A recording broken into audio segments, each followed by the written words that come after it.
Hey everyone, I'm back, and today we're going to be talking about Revenge of the Pink Panther. And this movie came out in 1978, and it's directed by Blake Edwards once again, starring Peter Sellers as Inspector Clouseau, or I should say Chief Inspector Clouseau. And this movie I have seen before, but I didn't really remember much about it. But as I was watching it, it was like kind of coming back to me. I was like, oh yeah, now I remember this scene and that scene.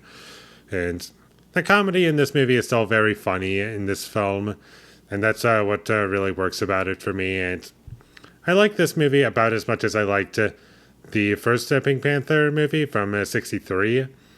And it's mostly just for personal reasons. I was just less engaged with the story as I was some of the previous ones, like A Shot in the Dark or Strikes Again. Like those ones I think are a lot better and really engaging for me.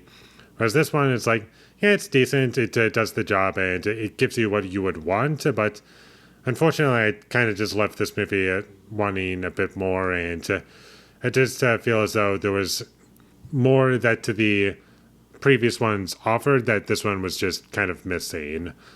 Like in terms of the music, there really wasn't much that really stood out to me in this one, and the Pink Panther theme that they use in the opening credits, I didn't really like this version of it. It was a bit jazzy and distracting, and it just felt dated, and it was kind of just like, what are you doing here?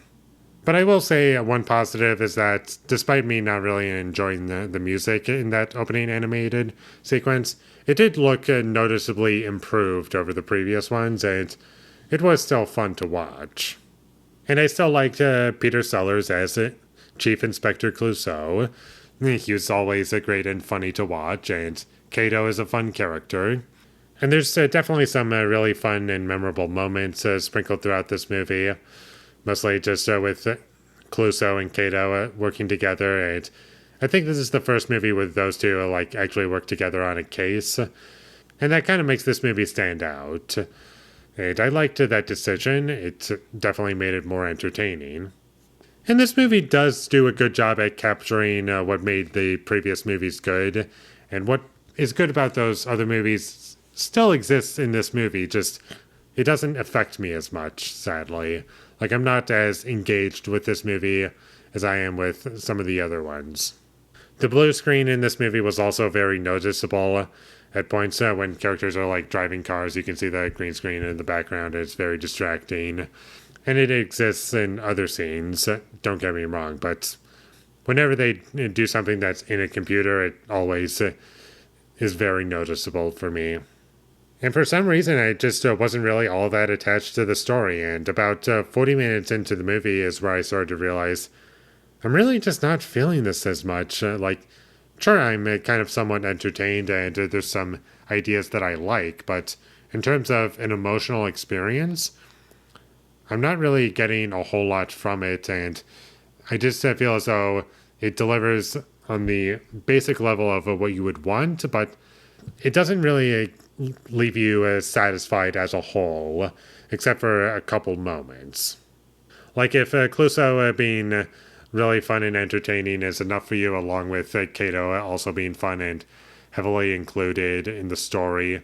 Like if those elements work for you, then this movie's gonna be great. And sure, there are things that I still do like about the movie. I still like this movie by the end of the day, even though it does sound like I'm kind of down on it. But I guess I'm just kind of underwhelmed because Pink Panther Strikes Again was a lot better, in my opinion, and a movie that I really would like to see again. And I got some of the music from that movie just playing in my head right now.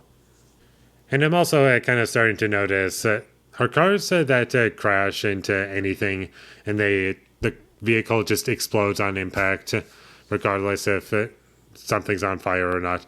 Is that a cliche that I didn't realize up until now? Is that what's going on? I don't know. It's just something that I'm starting to notice now. And that's about all I have to say about Revenge of the Pink Panther. There was revenge in it, all right, but I was kind of somewhat underwhelmed, even though I do like this movie. I would recommend you check it out. It's currently on Next, so that'll be where you would watch it if you want to see the movie, because I would recommend it. It's good. I don't know if I'll watch it again, except for maybe a couple moments, but that's about all I have to say about it. So, with all that being said, I'm going to give Revenge of the Pink Panther a 6 out of 10. Thank you for watching my videos. As always, if you enjoyed this review, be sure to leave a like and comment down below you thought of Revenge of the Pink Panther, and my social media links, they will all be in the description, so follow me there. And last but not least, subscribe to be a part of Foley Nation, and I'll see you when I get my next review up, and that is going to be for Salem's Lot, the original from 1979, directed by Tobe Hooper. And kind of funny for me to talk about this now because I just talked about the 2024 version. Now I'm gonna watch the original, a TV movie, directed by Tobe Hooper. And I do like Tobe Hooper. I like his Texas Chainsaw Massacre movies, the first two. And I'd be interested to see how this is. So, anyways, kind of rambling a little bit.